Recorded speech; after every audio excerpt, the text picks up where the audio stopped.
Good day, everyone. So today I am going to show to you the 3 proper positions of burping a baby. So there are 3 proper positions. So first is the shoulder burping, and the second one is the sit up position, and the third one is the facing down on your lap position.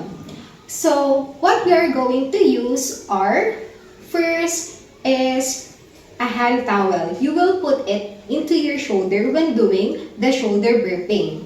Put it on your left shoulder, and then of course, your baby. Hello baby, this is baby Carla. So what I am going to do is to put my left hand onto her back, supporting her head. So I will raise her shoulders and then put the baby in my shoulder. And then use your dominant hand in tapping the baby's back. So it is important to do the burping every after the feeding, so that especially those baby who have gaseous or who have inhaled some gases inside their stomach, tendency is they will feel discomfort and the baby will cry. So for her to be quiet, so you need to assist the baby in his or her burping. The second position is the sit down position. So, you will let the baby sit down on your lap, like this. And then, put of course, the towel in your lap.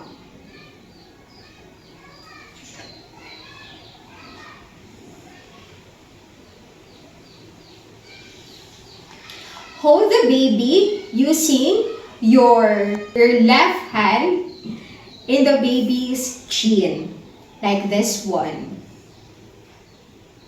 And then please lay forward your baby's head, and then use your dominant hand. If you are a right-handed person, use the right hand in tapping the baby's back.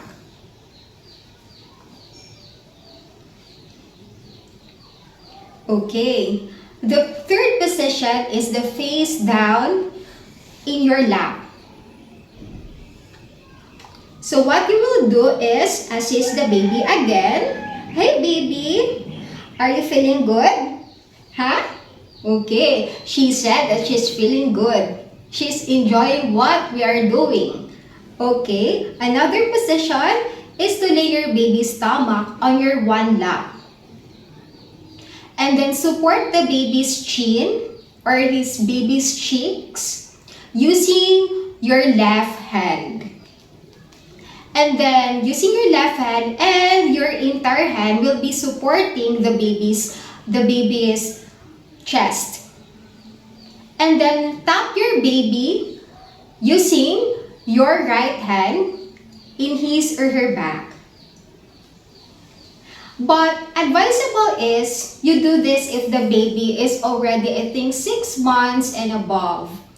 The best position, they said, is using the shoulder position and the sit-up position. I hope you learned something today. Thank you. Goodbye.